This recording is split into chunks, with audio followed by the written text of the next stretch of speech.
सोचा ने ताजमहल सारे ने दिलै टेढ़े उन्हें टोटे टोटे करी छोड़ने जदों निके बड़े उन्हें तत्ती हवा न इना लगे न किसा नी बुरी नजर इसे गल्ला इन्होंने गलियां च तावी सारियां मड़े उन्हें बच्चा पुत्री इन्हें आने न कोई इन्हें ऊंचा बोले इन्हें देखो जलियां छोड़ने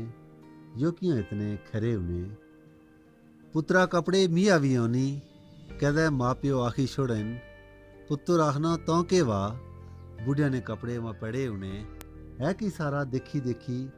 एक गल मैं भी सोचना इस है कि सारा देखी देखी एक गल मैं भी सोचना इस या ते आने कितियां आगे या नसीबा सड़े उन्हें बस रोना दूना लग्या रहना बेकदरे लोकां ना भी बस रोना दूना लग्या रहना बेकदरे लोकां ना भी रखने खुश माँ प्यो अजड़े इरफान पुत्र तेरे उन्हें